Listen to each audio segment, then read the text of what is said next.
We are going to go straight into the topic. Let's start off with this question here. So according to the Washington Post, Black Americans are 2.5 times more likely than white Americans to be shot and killed by police officers. Today, social media platforms have been utilized to share this alarming statistic and as a way to monitor or even police officers when they interact with citizens. But does the circulation of these videos where public opinion perceives the officers to be at fault negatively or positively affect court cases? So like jury selection, jury verdicts, prosecutions, pursuit of the case.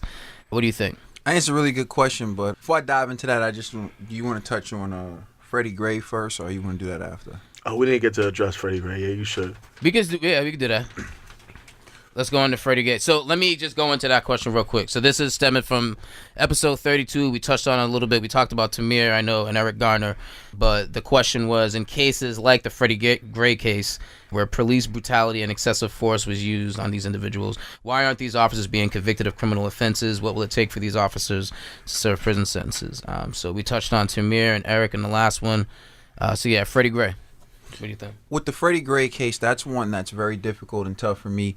The reason being is, it's my understanding he was running from the police. Then they caught him, got a little rough with him, threw him in the back of the paddy wagon, and then paddy wagon, I've been informed is a derogatory term. Mm-hmm. So Paddy wagon, really? Yes, it's a derogatory term. So I don't want to say paddy wagon. Yeah, I apologize to anyone if you were offended by that. But they threw him in the back of the police truck, and then he comes out with suffering a broken neck. Basically, a medical examiner ruled his death a homicide. And the prosecutor did try to prosecute the officers in this case, but eventually she ended up dropping the case, and she gave a passionate speech when she dropped the case, which kind of led me to believe she was kind of pressured into dropping the case. She was pressured. Which brings me to the point that I want to make using this case. Prosecutors shouldn't be the ones investigating police. It's too much pressure on the department. It's too much pressure on the state rep who wants to be reelected, because there is that divide. And we'll get into it when I answer the next question, but I believe that there should be, the federal government should investigate crimes involving police shootings and police brutality. I don't believe it should be the state prosecutor or people who work hand in hand with the police.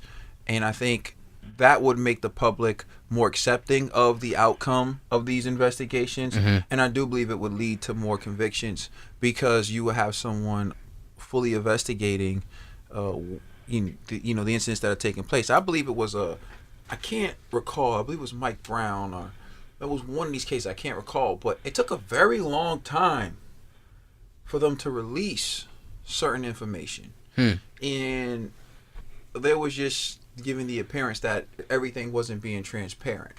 And when you remove the investigation from the prosecutor's office, who works hand in hand with the police, I think naturally that gives the investigation more credibility. It makes the public feel more comfortable with it, at least both ways. I think it should make both sides feel more comfortable. However, at least the community would feel more comfortable. So I think we should find a way to reform and change the way we investigate crimes that involve police officers. I agree with that. Yeah. 100. All right. Y'all gravy on that one? Sheens and G. Okay. All right. Cool. So the next one then, about with the Washington Post, Black Americans being 2.5. Yeah. One, I just like to say, anytime I hear something involving numbers, I don't believe numbers unless I crunch them myself. Like, I feel that straight up.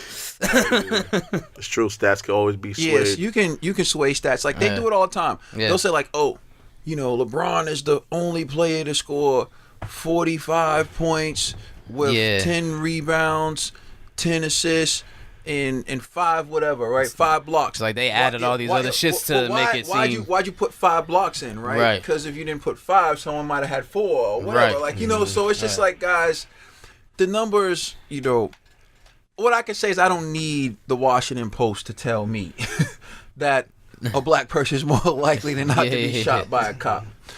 Usually when a black person is covered in the media, it's in a negative light. even when you look at the victims of a crime or a police shooting, they find a way to villainize the victim. Like if the victim, they show them smoking weed, or they find them and doing some thug pose or whatever, and it's, what was that kid, Stephon?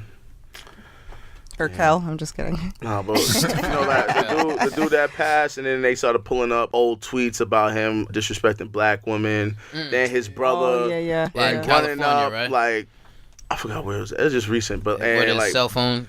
And then exactly, they clapped him for a cell phone, but like they're pulling up all kind of old stuff. His brother, who has clear mental health issues, was acting the fool at I don't know if it was like a city hall or something. Yeah, I seen that. And then he had like a whole bunch of money, and then he's like in a store throwing money in the air, acting a fool with the money.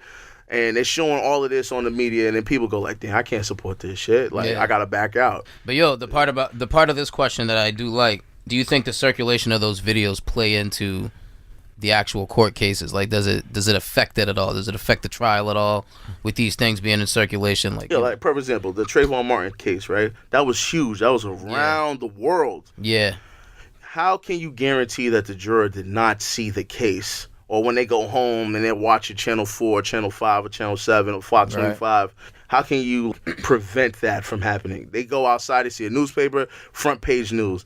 They watching television, it's all over the place. Or people are talking about it. They go onto the train, they hop on public transportation to get to the court, people are talking about it. Like, how can you, like, prevent something like that? And let's just say you can't.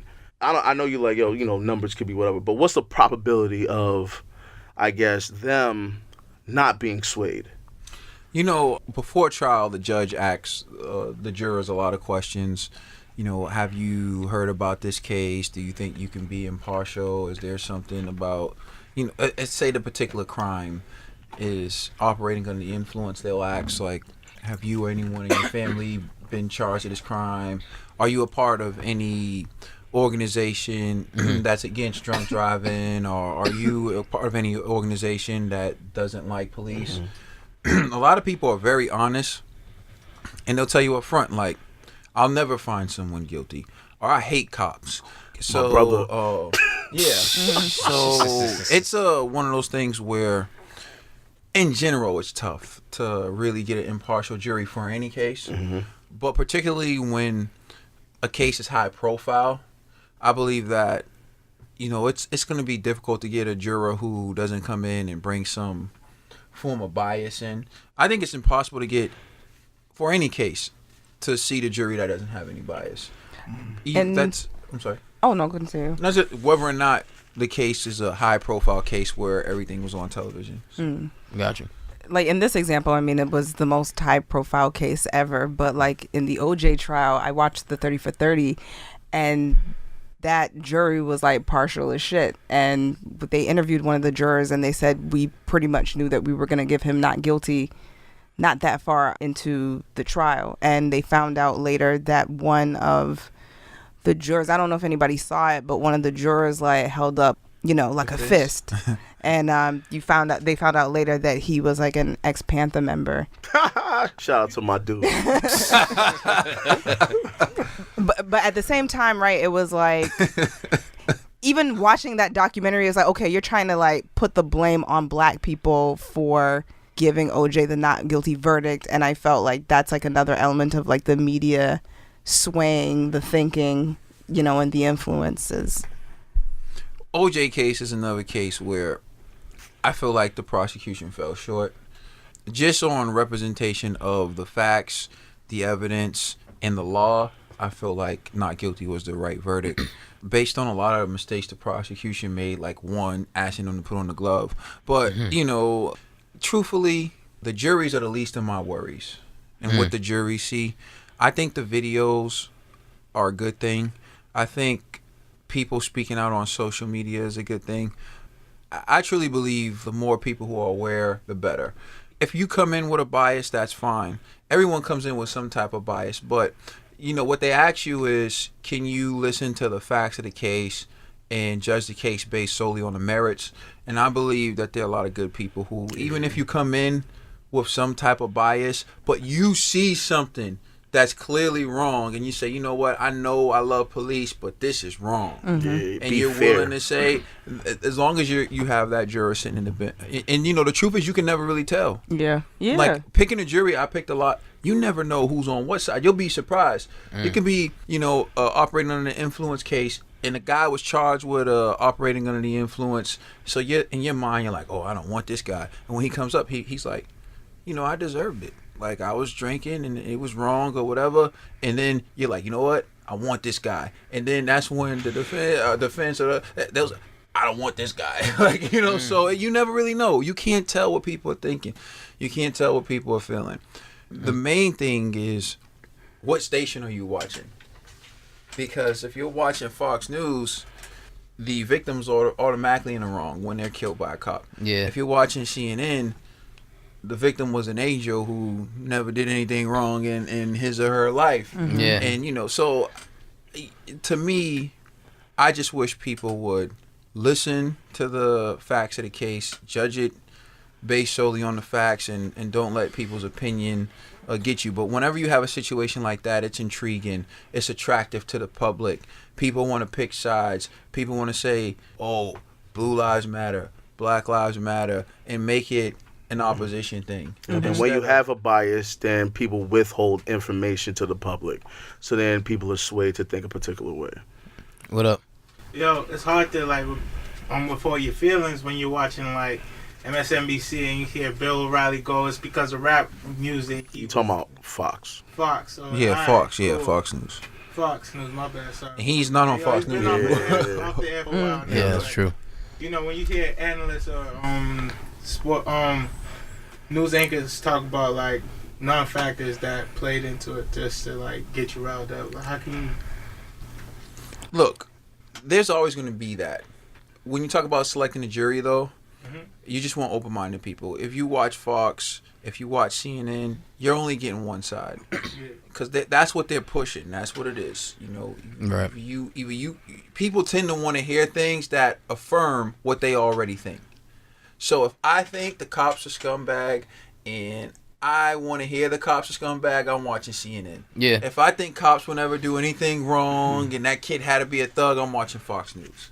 Yeah. Right? Because this is just going to reaffirm what I already think. So how is if we're supposed to look at a case and be impartial and take emotion out of it, why are there these efforts then to push this backstory of person accused being an angel, the person accused being, they smoked weed, they cursed and things like that? I guess if it seems like such a huge imbalance, because it's okay, you're supposed to look at each trial, each story, no matter what CNN or Fox or what the media is saying, and look at the law. But in certain cases when you see a lawyer that really wants to get their client off, they're gonna revert to. I remember watching a special about the Menendez brothers and talking about they were talking about how the attorney put them in these pastel sweaters to make them look like innocent boys next door that were victims of physical and sexual abuse. And then they did the same thing as well with Chris Brown. They had him in that fucking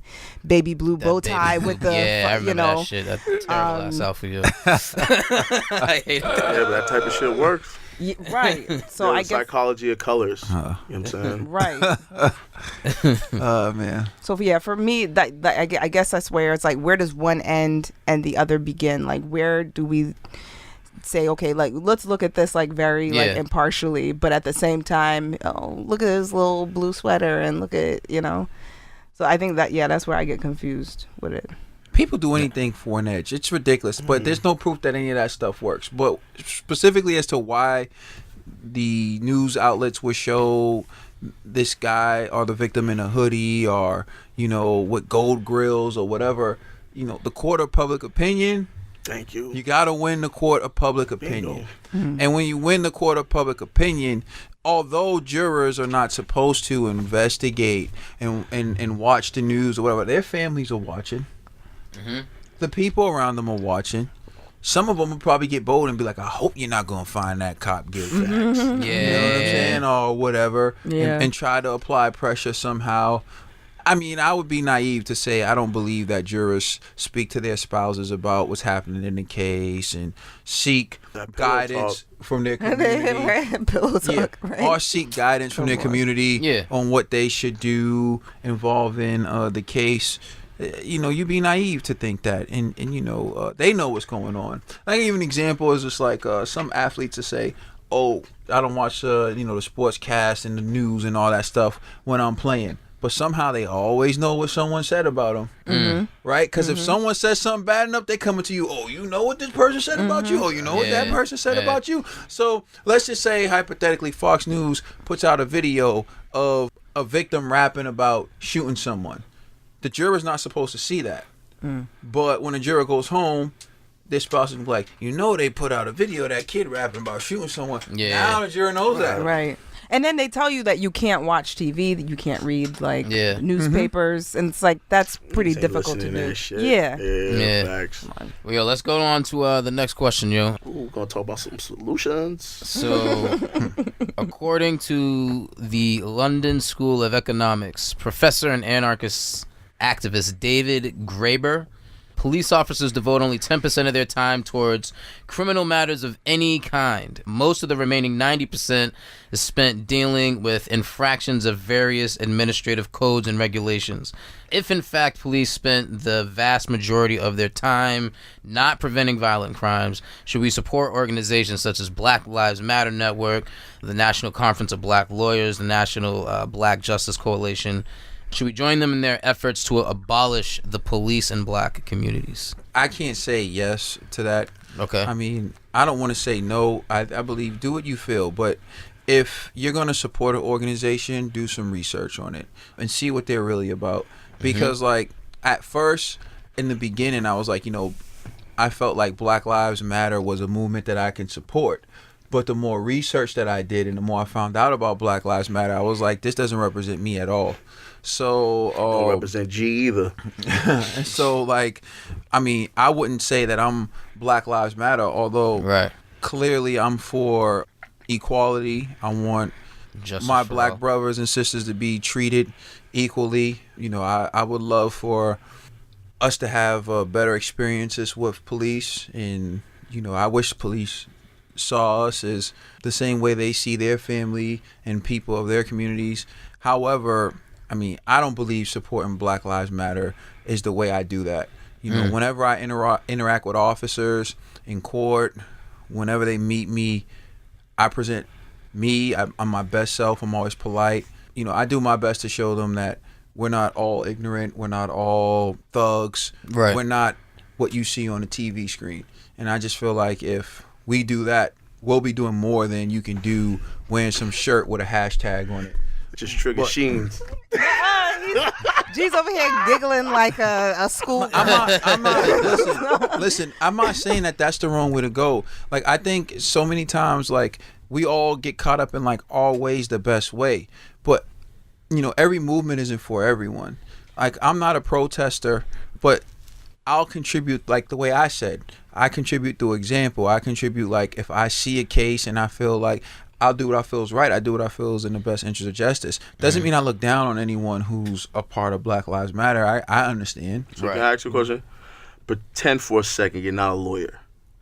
And I'm just saying, and I wasn't always one. Yeah, but because it's more than just those three organizations that are saying, we need to abolish the police from black communities. Oh, no, that's crazy. Yeah, so that's what I want to ask you. Like, No, let's say we cannot negotiate with the police and saying, like, we want, cultural sensitivity training, or we want police officers from the community to police the community. Let's just say the police unions are like, yo, fuck out of here. We're not doing none of that shit. Would you then entertain these movements saying, we need to just abolish the police? No, because you know what? I can honestly say I've met a lot of cops. And we say police as if the officers who commit these murders and who shoot these victims are a representative of every single cop on the force. There are a lot of great cops. There are a lot of good cops.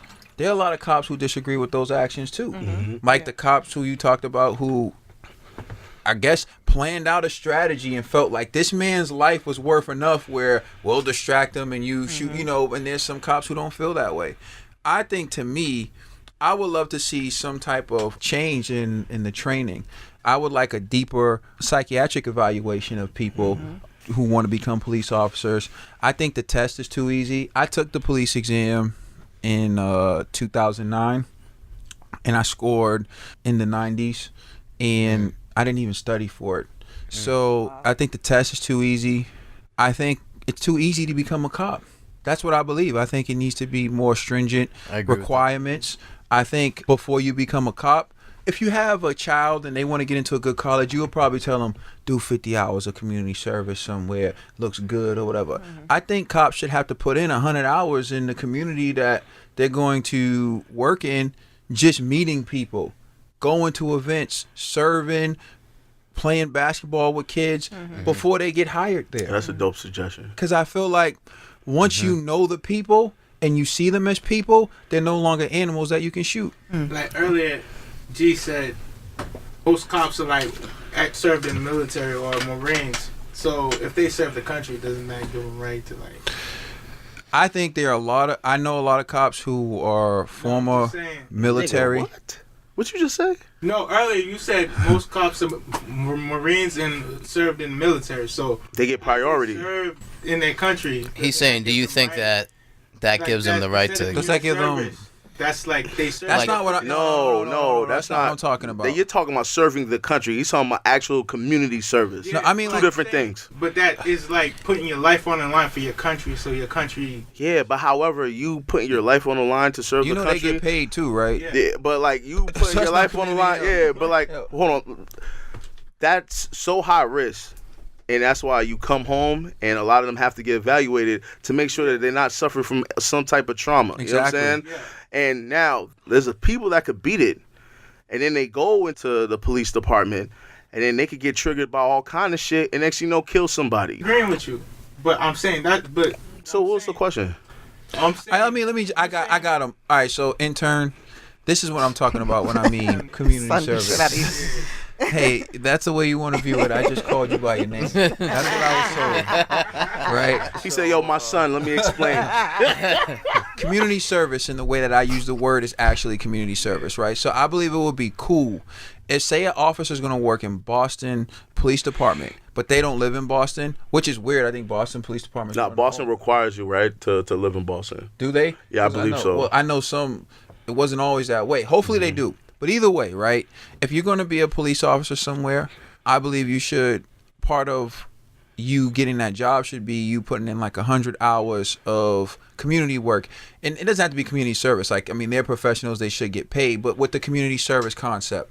So you go to a nonprofit, for example, you meet the people of community, you do things to help them out. You know, be it you can go to a nonprofit like ABCD, Big Brothers Big Sisters, Big Brothers Big Sisters, and you go to ABCD.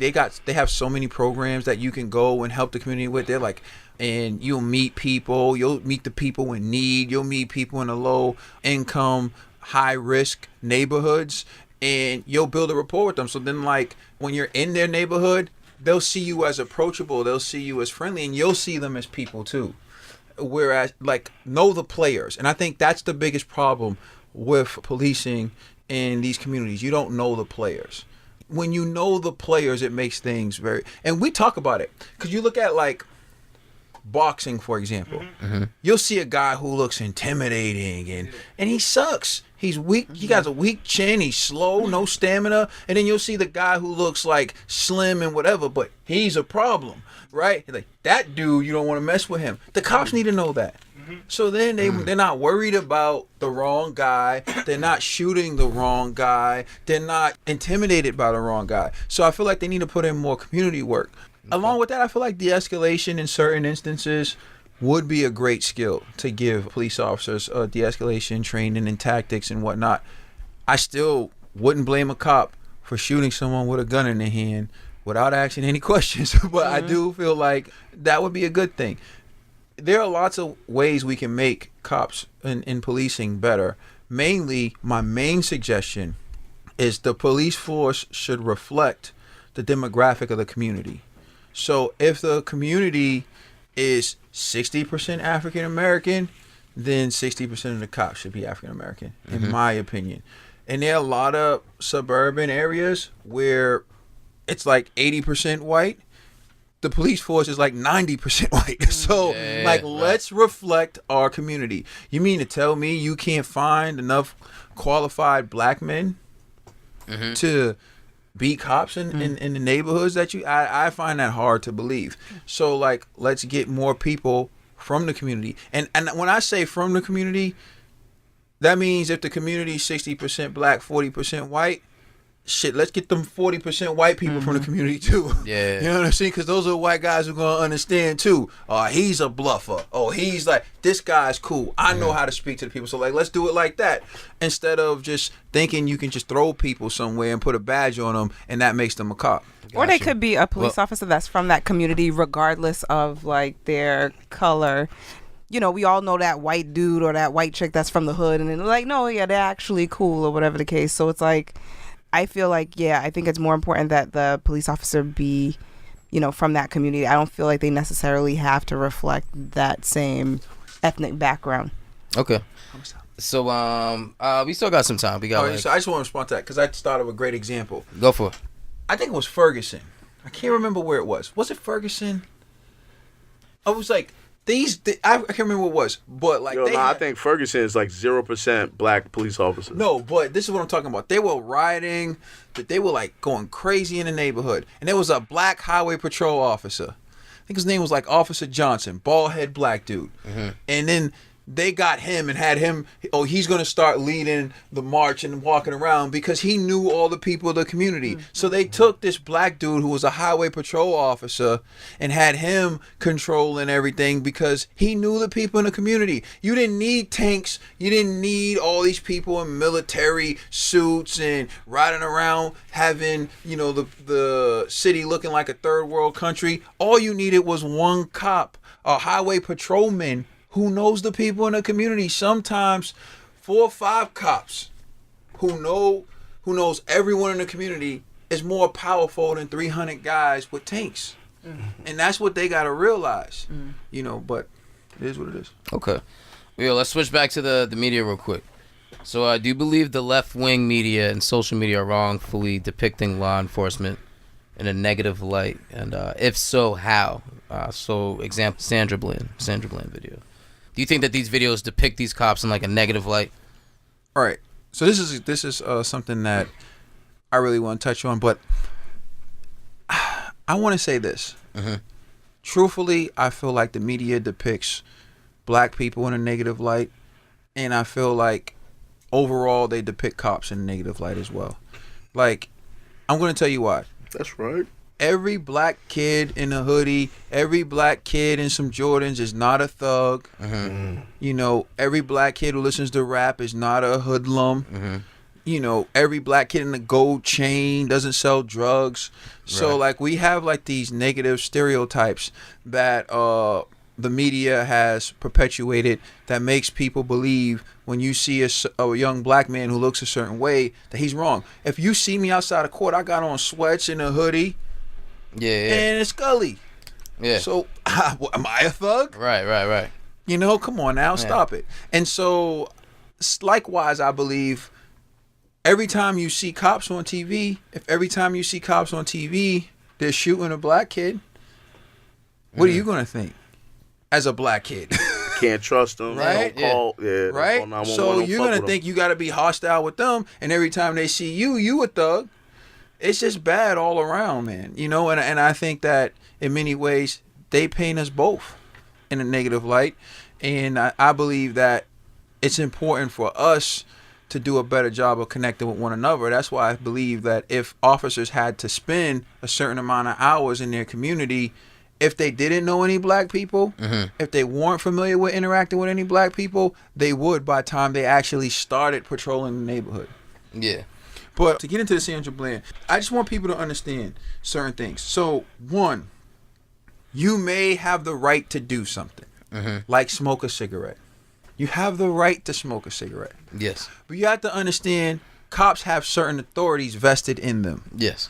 So, every time you do something, every time you do an action, you exercise the cop's authority to have a reaction. So for every action, there's a reaction, right? So first of all, if you ever get pulled over, you can assume it was for a valid reason. A cop can pull you over for anything. Going 1 mile per hour over the speed limit, going 10 miles per hour under the speed limit, crossing the double yellow lines, failing to use a turn signal. All of that is proper reasons for the cops to pull you over. So if you ever get pulled over, don't say, I wasn't doing nothing. They can say you failed to use your directional, you did something. That's enough. It's a minor thing. Just shut up, hand them your license and registration. Here's why. When a cop pulls you over for a traffic violation, they have the authority to ask you for your license and registration. If you give them a valid license and registration, they go run it. Once it comes back that you're clean, they have 2 decisions to make. Give you a warning and let you go, or give you a ticket. That's it.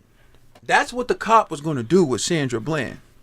But when the cop approached Sandra Bland, she was upset, frustrated, and she had a cigarette lit. And the cop said to her, can you put out that cigarette? Yep. And she refused to do so. She has the right to smoke a cigarette. Now, what she did was she refused to follow an order from the cop, which isn't the worst thing in the world, but here's what it does now. She's being combative with the cop. So now the cop is saying, she has a cigarette in her hand. A dangerous weapon, a cigarette, is a dangerous weapon. If I threw a lit cigarette at any one of you in here, I'd be charged. If it hit you, I'd be charged with assault and battery with a dangerous weapon. If it missed, I'd be charged with assault with a dangerous weapon. So she has a dangerous weapon in her hand, and she's refusing to put it out. That gives the cop grounds to say, I feel like my safety's at risk. Once the cop feels like it's a safety risk, he has the authority to give her an exit order, which is what he did. Said, get out of the vehicle. And then she refused. Now, let me ask a question. Like, who in the room knew that? I didn't know that. Hold on. I actually did. Maybe it would have been helpful in de-escalating that if she said, ma'am, you have to put out the cigarette for this exact reason. Because I'm pretty sure the average person does not I didn't know that a cigarette was a dangerous weapon. Because that's his registration in his mind as a police officer. And if I was smoking a cigarette and I got pulled over, whatever, I wouldn't know that. I wouldn't know that that's. But if an officer said, "Ma'am, can you please put out that cigarette?" Would you just say no? If I didn't feel like putting out the cigarette. There you go. That's the problem with black people. All right, so it's not the problem with black people. This is the problem, yo. I think what it is, right? That's not a fucking problem with black people. You know why it is? I mean, G chuck up every problem with black people. But, yo, you know what I mean? All right, so y'all want me to explain, or you just want to talk louder? It doesn't. You know what I'm saying? I can talk louder if I want. Now, hold on, the intern. You've drove with me before several times where I've got pulled over. Right? What I do? I comply. No problems. I turn the music all the way down. Put on my glasses. I'm really nice to police officers, and I do shit like I'll run a red light. I do wild shit when I drive sometimes. And all you gotta do is comply. They let you go for the most part. Now, the problem is black people like to flex. This is black my people. brother does this all the time. White I done people had to flex go. like crazy. I done had to bail my brother out on explained. several occasions because he wanted to flex with police officers. I done seen my brother get arrested, beat up by police officers because he needed to flex. I mean, white people flex, but go ahead. Yeah, but the difference is they get beat up too. I'm just letting you know. They get beat up too. I knew he was going to say that. They get beat up too. I know. More It's just cases he's than us. saying that it's a problem with black people. Because so the difference is this. Statement. The difference is this. You know, in this society, we are a target. You know that. So why give them a reason to fuck with you? Your objective should be trying to go home to my fam. Like, yeah, let this cracker fucking do whatever. Let him give you the ticket, whatever, and just go home. What's the point of fighting with him? Knowing he got a hammer. But hold on, time out. Like, no one's disagreeing with you. So now, again, when I asked her, cop said, can you take out the cigarette? She was like, nah. I'm like, why do that? That's not Same the problem thing, be like, with yo, black I know my rights, right? You can say that, but why do that to yourself? Like, come on, son. We got to start using our heads. Wait, sorry. Hold on one second. Go ahead. But I'm really asking, right? Don't you think that it would be helpful if a police officer communicated that? I agree. Well, I'm just saying to you. Because that's kind of hidden behind the guise of. Because you always have a tendency to be like, black people need to do this, and Black that. people need to survive. That's what I say. That's absolutely right. But you've seen in different situations where someone who's completely compliant get killed. You know? Like who? Philando. Philando. But Yeah, here's the thing. All right, so I'm curious to see how that plays out. But because I do believe that was murder. But he did? I don't know. I don't tend to follow that stuff. But I'll say this: in Sandra Bland's case, why would the cop tell her that? Why would the cop tell her to put out the cigarette? Like, truthfully, this is what I mean. Like, if it's seen as a deadly weapon, I feel like that should be. I feel like, okay, I'm gonna be honest. If a cop told me to put out a cigarette, I would put out the cigarette. But I would think that a police officer's responsibility is to de-escalate a situation with like little harm and ask questions. Right, last. but with little harm. As little harm if someone as already has a gun in their hand, yes. Well, in this scenario, if you're seeing a cigarette as a deadly weapon, and I feel like the average, because I just feel like the argument is like her being hostile, her being combative. You know what I mean? Yeah. I feel like that always gets thrown around when I hear situations like that. The laws So you on the think officer's that makes side. her more or less likely to throw a cigarette in his face? Well, no, I think what it is the language of the law is clearly on the officer's side. Because if the cigarette is seen as a deadly weapon, she doesn't know that she has a deadly weapon in her hand. She's not looking at it like that. Let me finish. Like, intern, go ahead, and I want. That's why I want to get into this. But go ahead. Oh, but also, like G said, sometimes you have to comply, and like out of respect, like some people don't want to breathe in secondhand smoke, and he was like, "Can you put out that cigarette while we deal with this?"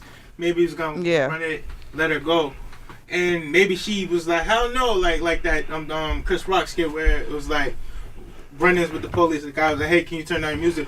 "No, motherfucker!" This that got real loud, rah with the officer. Then it ended badly for him. So I'm just saying, what I'm trying to say is, fuck, I lost my train of thought. But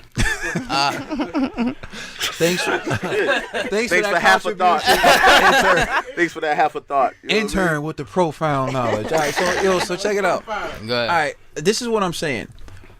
Let me just go hypothetical with this, right? Best case scenario, Sandra Bland just handed him her driver's license registration, put out the cigarette, handed her driver's license registration. He runs it, it all checks out. She leaves. She's still alive today. That's best case scenario. All right, let's go intermediate scenario, which would be she lights her cigarette. She doesn't put it out. He asks her to get out the vehicle. She gets out of the vehicle. He arrests her, right? And then he charges her with something stupid, right? When she goes to court, they have video. Whenever they look at the video, the judge dismisses that. She's still alive and gets charged with nothing. The officer would probably even, and I've seen this happen, in the moment, the officer will arrest her and charge her, but when it's time for the case to go and it's at the pre-trial stage, they'll call the officer and be like, "Are you okay with us dismissing this?" And the officer will be like, "Yeah, just dismiss it." The only reason why he would have arrested her was to get her to comply in the first place. You see what I'm saying? And so, like, my point that I'm trying to make to people is, if you know the only thing a cop can do in a traffic stop, the only thing the cop is authorized to do during a traffic stop is ask you for your license and registration, run your information. If your information checks out, they have to either write you a ticket or give you a warning and let you go. If you're clean, why even argue or fight with a cop? Perfect example. Remember the video of the black DA lady, right? When the officers pulled over, what'd she do? Complied. She didn't argue, nothing. And then when they found out who she was, they got shook as shit. She knows the law. She could be like, blah, blah, blah, blah. But for what? Sometimes we got to think for ourselves for a moment, like, yo, you know what? Is it worth flexing with the police? And she never told them she was a state attorney. They realized it. Because she was probably just going to go and get their ass later. Thank you. She was going to get them later. And that's the point. Look at her. Super calm. Because she knows you only have the authority to hold me here to run my shit. And once it's clean, I'm leaving. She was hoping probably that they gave her a ticket. Because she was going to take that ticket and walk in. I was pulled away. She didn't see what I'm saying? So she wasn't even going to say nothing. And that's my point. Like, you gotta understand how certain actions that you commit give the cop the authority to react a certain way. And so the one thing I just want to let people know is during a routine traffic stop, if you clean, you clean. Interns in the car with G, right? And G gets pulled over. G gives a valid license and registration. The cop doesn't even have the authority to ask for his ID. He can't ask nothing. He can't ask intern nothing. All he can do is give G a ticket or warning and let him go. But let's say G's information is bad. His license is suspended. Now he can go to intern and say, let me see your license and registration. Mm-hmm. Why? Because he can say, I was just asking because I was going to let him drive the car. Mm-hmm. Right? You see, so that's the thing people got to understand. It's so much easier to comply.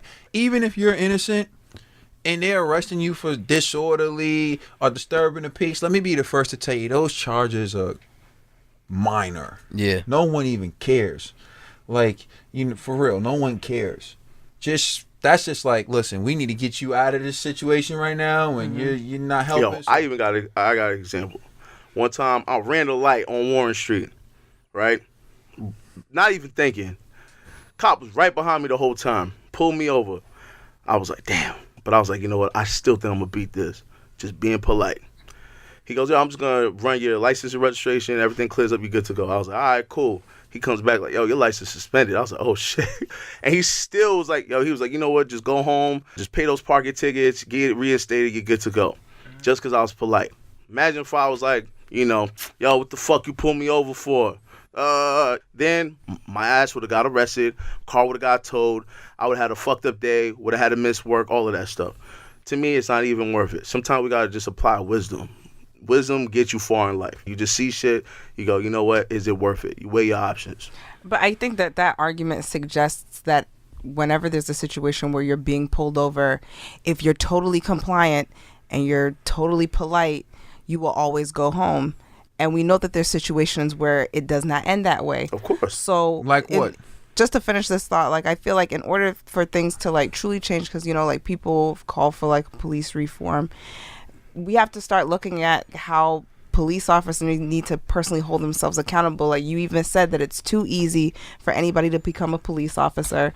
And when we look at situations, when we look at trials, and we have to be completely impartial, there's too many elements out there for us not to be partial. Or when you said that, you know, if a cop goes to Peabody, where there's like, you know, a situation happening versus when a police officer is going to Compton, it's understandable where a police officer that's going to Compton is going to be on higher alert. But isn't there a possibility that there could be an innocent misunderstanding in Compton?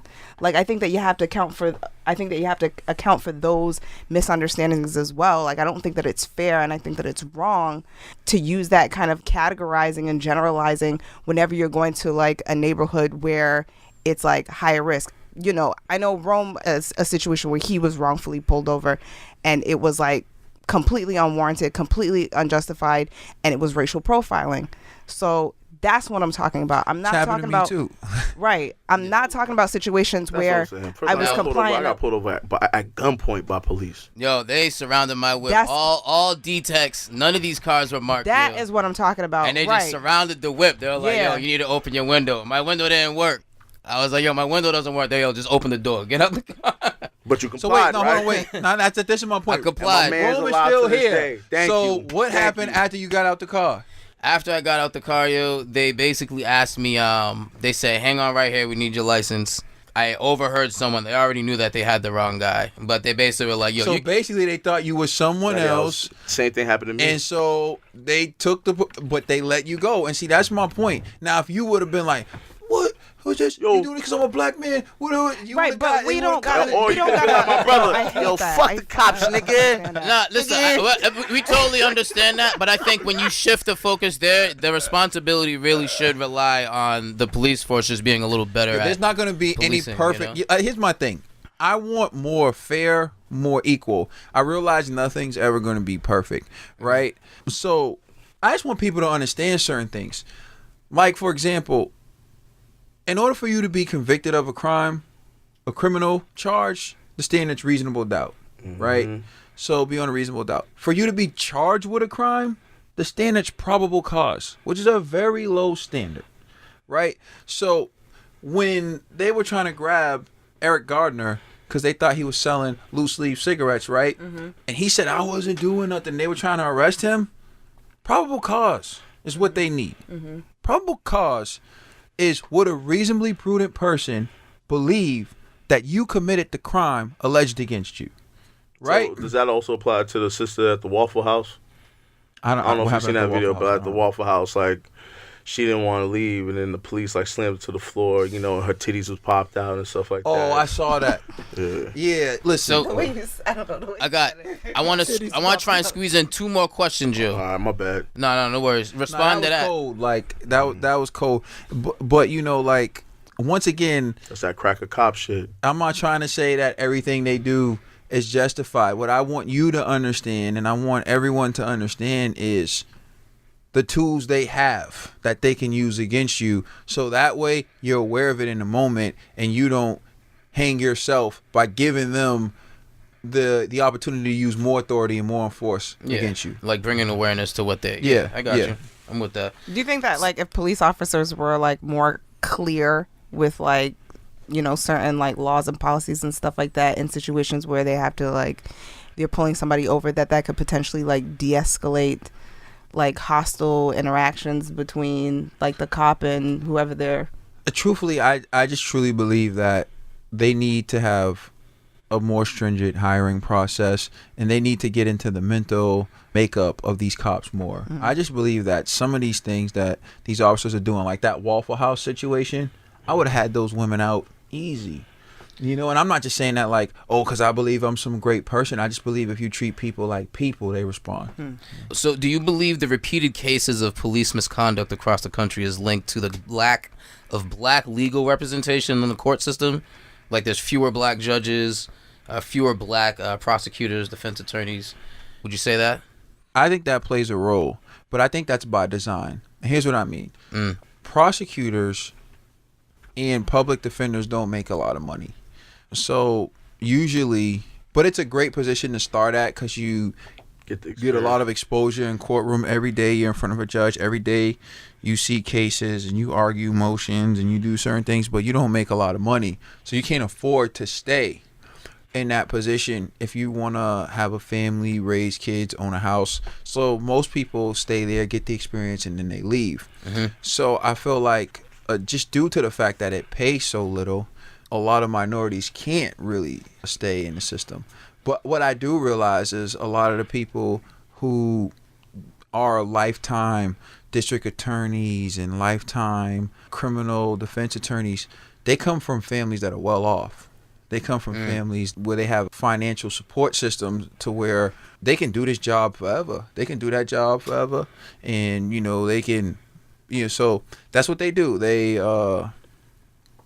stay and it's their career because they're not working because they need to live off of their salary. They do the job because it's what they like to do. It's what they want to do. It's their passion. Yeah. And yeah, they get paid for it, but they don't rely on that money. I'm talking about the lifers. You know, most of the lifers, you know, you can't really label everyone, put everyone in a box, but majority of the lifers, they have other streams of income and they were well off before they got that job. So that's why you don't have a lot of minorities in that position. But I do feel like we need more. And I say we need more not because I feel like if we get more minorities, they're going to let more black people off. Right. Because, you know, I've never looked at a case based on the facts and said, oh, I know this black person committed this crime or this black person, you know, is wrong, but screw it, I'm gonna let them off anyway. So I don't think like that's the way you handle. But I think just because you bring someone from a different background with a different train of thought, who understands, who has a different perspective, and you need that in a courtroom. Okay. So then the last question is more for you, I guess. It's since becoming a prosecutor, a profession where data, psychology, and sociology is highly utilized, has your views on police and crime in the black community changed while in this position in any way? Were some of your past views incorrect? Yes. I have to say the criminal justice system is more fair than I thought it was. Oh shit. Like, there have been times where a black person has been in a courtroom, and if I was on the bench, I would convict them, but the judge lets them off. That's interesting. Like, from what you've I'm telling you, there are times like certain sob stories, and I'm like, my life was 10 times harder than that, so I don't want to hear that crap. Like, no, I'm being honest with you. And like, some of the police officers, I mean, I met some really great police officers, white men, who would never, you wouldn't see them on TV. They're just as disgusted. We've had discussions about it. It hurts them that people believe that's what police do. In court, you have police prosecutors, and so police prosecutors, they handle their cases sometimes. So what I mean by that is, like, we don't always handle cases. Sometimes a police prosecutor will handle the case themselves, and like, they give black people the same recommendations they give all the white people, right? They cut black people breaks. So I just think, like, I expected to see, you know, like the system lynch brothers. That's what I expected to see, and I haven't seen that. So you think maybe it's more I'm gonna let you get this in, but I think this came out recently. I forget what politician said it, but like, they basically said that this isn't a total systematic issue. This is more of a state by state. Or, I agree. Not necessarily a federal issue. It's a state to state issue. I'll be honest with you. I agree, because I can't see what's happened in Cleveland, Ferguson happening here. I will tell you right now, every time I walk in a courtroom, it's a rare occasion when we get what we ask for. Okay. And like, it's not a rare occasion when we deserve what we ask for. Right. But it's a rare occasion when we get what we ask for. Like, I'm telling you right now, I was extremely shocked when I started working in the court system, because I got to tell you, I would say 75% of the black defendants that I've seen go before the court got highly favorable outcomes. That's interesting, man. And the 25% that didn't get it was because they had a record so bad. God. You know, that it was like, you know. So I haven't seen a case where I was like, well, damn. I haven't seen a white defendant get a deal so good where I was like, whew, if that was a black person, you would have crucified him. Right. Okay. Like, don't get it twisted. I've seen, like, with certain judges, it's more the judge. Like, certain judges, they're more likely to recommend, say, drug treatment for someone who has an addiction or whatever, whereas another judge doesn't really care about that. They're more likely to recommend just, like, probation or committed time. It's more like the judge, where you, like, certain judges, they're more likely to give the judges the prosecutors what we're asking for, because they're less lenient. But that's across the board with every race. So it's more like the judge and not necessarily the race. So okay, all right. Intern, you want to get this question out? Quick. It's a quick question. Oh God. So how often, or do you still bum fuck the police? Come on, man. Yo. My man. When when NWA the movie came out, yo, he def listened to that shit too. I played that out for like 3 weeks straight. I will say my this, man, like, in my experience, they're great police, they're bad police, they're mediocre police. You know, just like they're great black men, and there's some, I don't want to say it, but you can say it, N-bombs. Like, yo, so, I mean, like, you know, in the end, yo, I'm going to give y'all a bit of advice, everybody. Fuck all cops till they prove you wrong. If you think like that, you be all right, you go home. You know what I'm saying? Bang. D, what were you saying? Huh? G interrupted you. I was just saying, man. Yeah, I mean, I was done. I would just say, people. Nigga was done. I would just say this. Like, honestly, I'll close with this. The best advice I can give you is don't try to hold court in the street. And what I mean by that is, like, don't try to plead your case to a cop. In fact, say as little as you can to a cop, right? Because the more you say, you might end up hurting yourself. You might end up saying something that's going to hurt yourself. If a cop's going to arrest you, they are going to arrest you. There's nothing you can say to stop it. I don't care if you were Johnny Cochran. There's nothing you can say that's going to stop you from getting arrested. You just shut your mouth, get arrested, and when they let you out, you have your day in court.